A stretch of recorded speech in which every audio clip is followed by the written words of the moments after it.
Saya ingin bacakan dulu hadis Nabi sallallahu alaihi wasallam, dan bagi teman-teman yang mengaji kumpulan hadis dasar ya, ada 42 hadis yang dikumpulkan tentang pokok-pokok agama oleh Al-Imam An-Nawawi, diberi nama Al-Arba'in, kisaran 40-an ya. Di antara kumpulan itu ada mengutip kalimat Nabi sallallahu alaihi wasallam yang menyebutkan tentang seorang lelaki. Tsumma dzakara rajula. Nabi mengisahkan seorang lelaki yutilus safara, yang menempuh perjalanan panjang. Asy'atha aghbara, sampai ia terkena debu ya. Jadi dulu kan belum ada mobil seperti kita sekarang. Jadi ini menunjukkan dia melakukan perjalanan panjang. Ya, sehingga sudah berdebu gitu wajahnya.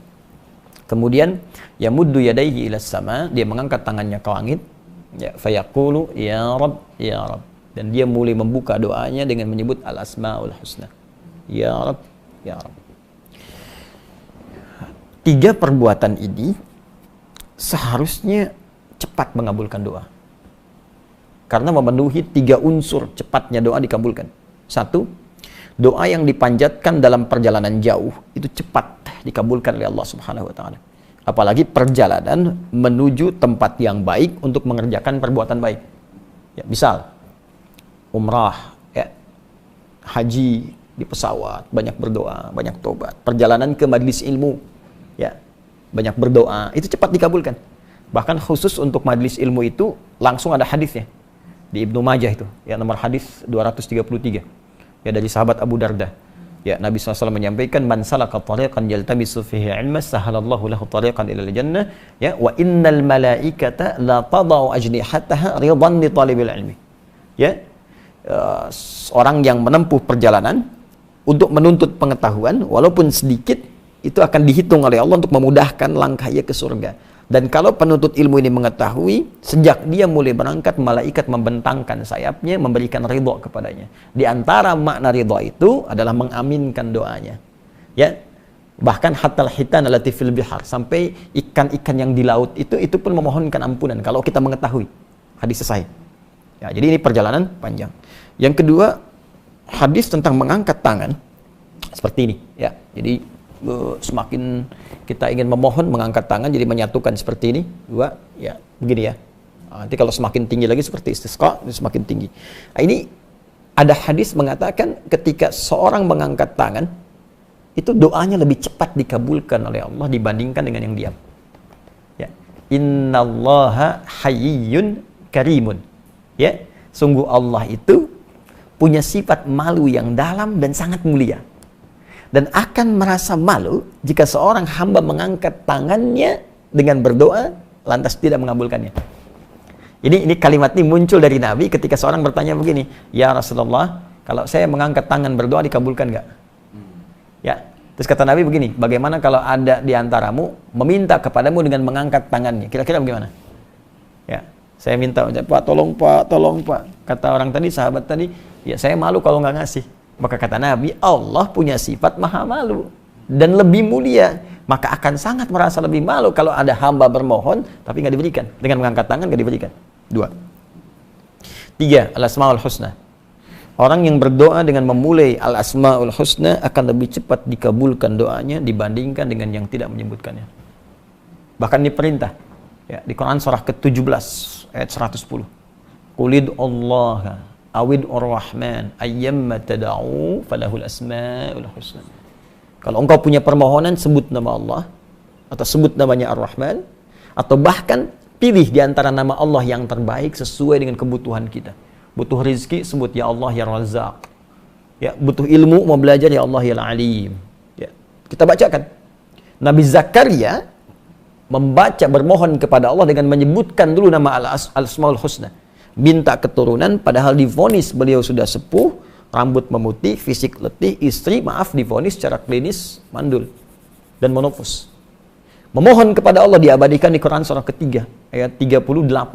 Ya, hunalika da'a Zakaria rabbah qala rabbi. Ya, hunalika da'a Zakaria rabbah qala rabbi habli min ladunka dzurriyyatan thayyibah. Di mihrabnya Nabi Zakaria berdoa kepada Allah mengatakan rabbi habli.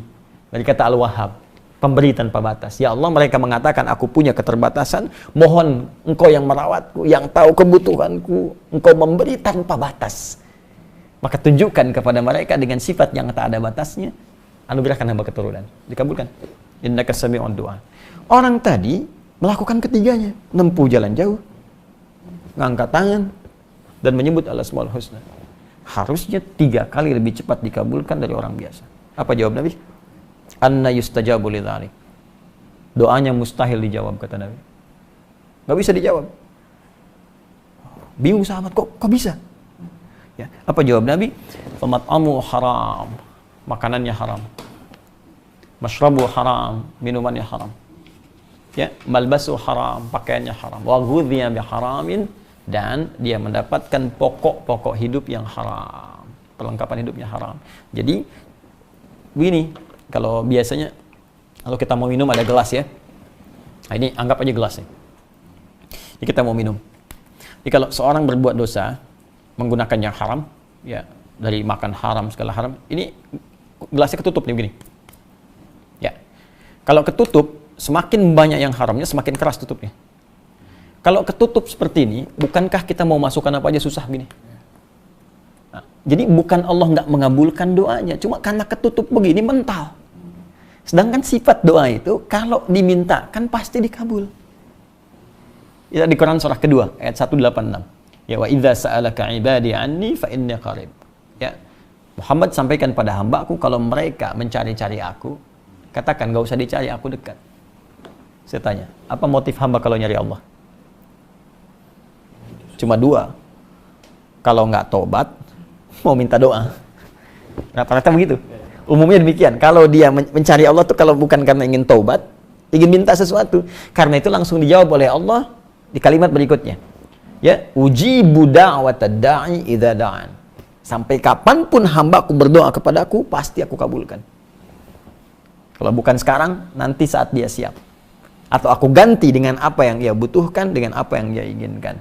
Nah, cuma saat Allah ingin mengabulkan, diberikan, tadi tertutup oleh maksiat, terhalang begini. Ya. Ini kan, ini ada longgar begini nih, terbuka begini. Ini kita bisa masukkan apa aja, ini, sini. Tapi kalau kita tutup begini, kita masukkan pun kan balik lagi. Ya. Nah, ini problemnya apa? Yang haram tadi. Nah, maka, mohon maaf, doa saja sulit terkabul. Maka bagaimana kemudian itu bisa mendapatkan penilaian baik di sisi Allah Subhanahu wa taala dari sumber-sumber yang haram. Maka muncullah kalimat Nabi sallallahu alaihi wasallam, "Innallaha thayyibun la yaqbalu illa thayyibah." Allah itu maha baik, maha suci, tidak menerima satu amalan kecuali dari yang suci. Karena itu orang korupsi misalnya dipakai nyumbang masjid, nah, nggak ada nilainya insya Allah Subhanahu wa taala. Ya. Nah, terkait dengan yang tadi bagaimana statusnya Ustadz? Bapak saya judi, pemabuk. Nah, sebelum kita sampai kepada hukum, kita sampai kepada fikih dakwah dulu. Nah, kadang-kadang fikih dakwah, pendekatan fikih dakwah itu lebih diutamakan dibandingkan fikih ibadah atau fikih muamalah. Baik. Buka Quran surah ke-16 ayat 125. Di situ Allah menyampaikan, "Ud'u ila sabili rabbika bil hikmah wal mau'izatil hasanah wajadilhum billati hiya ahsan." Jika ada orang belum paham tentang hukum-hukum Allah yang bisa berdampak buruk bagi kehidupannya kalau ia melanggar yang haram, ya, atau hukum-hukum yang lain, maka terangkan, ajak dia. Ud'u, ajak dia. Ya, pertama dengan cara hikmah. Nasihat disimpan dulu, debat disimpan dulu. Yang muncul hikmah. Apa di antara hikmah itu? Sikap bijak yang meluluhkan hati orang untuk meninggalkan perbuatan buruk dan melangkah kepada yang baik. Nah, sekarang yang kita hadapi ayah. Ayah berperilaku kurang baik. Bagaimana kemudian bisa mengajak ia meninggalkan perbuatan buruknya, berpindah kepada yang baik? Maka dalam Al-Quran petunjuk pertama disebutkan menggunakan hikmah. Bagaimana dalam prakteknya? Ditafsir kemudian di Quran surah ke-17 Al-Isra. Kita bisa buka dari ayat 23 sampai dengan ayat 27. Ya, paling kiri dari tengah sampai ke bawah. Wa qadha rabbuka alla ta'budu illa iyyah wa bil walidaini ihsana. Allah telah menetapkan, ya, supaya engkau semua menjadikan Allah sebagai Tuhan yang harus disembah, tidak yang lainnya, dan berbakti maksimal kepada kedua orang tua. Apa di antara bakti yang pertama kali dilakukan? Banyak berdoa. Rabbirhamhuma kama rabbayani shaghira. Maka mulai dengan doa dulu. Saya sarankan adik kita ini perbanyak salat malam dulu. Ya, kalau perlu bangun ya di keluarganya, ajak ibunya. Ya, ajak kemudian adiknya kalau punya adik. Bangun semua tahajud, minta kepada Allah. Ya Allah, beri petunjuk keluarga kami. Ya Allah, jauhkan dari yang haram. Ya Allah, sayangi ayah, ya Allah. Ya Allah, sayangi ibu. Minta dengan suara yang khusyuk, minta dengan keinginan yang khusyuk. Ya. Kemudian kalau perlu duduk bersama berdoa, baca Quran, mohon ya Allah, minta. Sehingga walaupun nggak disebut langsung ayah itu, dengan pekerjaan itu akan menyentuh kepada kalbunya. Kami tidak ingin yang haram ya Allah. Ya Allah, kami tidak kuat dengan neraka ya Allah. Ya Allah, sayangi ayah ya Allah. Jadikan saya anak soleh misalnya. Mintakan itu. Kalau perlu bangun malam dia, sholat misalnya, dekat ayahnya tidur dia sholat.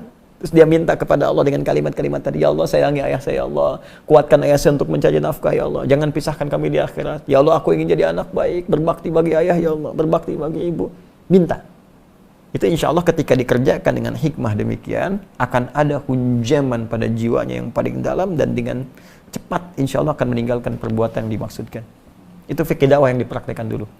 Ya. Nah, adapun nanti terkait dengan perjalanannya, maka tawakal kepada Allah, pasti akan dapat bimbingan. Allah nanti akan bimbing dengan jalan yang lebih baik untuk keluar dari persoalan yang dimaksudkan. Sekarang bagaimana statusnya tadi? Ya, itu kan dia tidak yakin. Tak yakin itu sama dengan ragu. Ya. Nah, maka kalau ingin keluar dari keraguan, ambil yang paling yakin. Al-yaqinu la yuzalu bisyak. Yakin, itu pasti akan menepikan keraguan.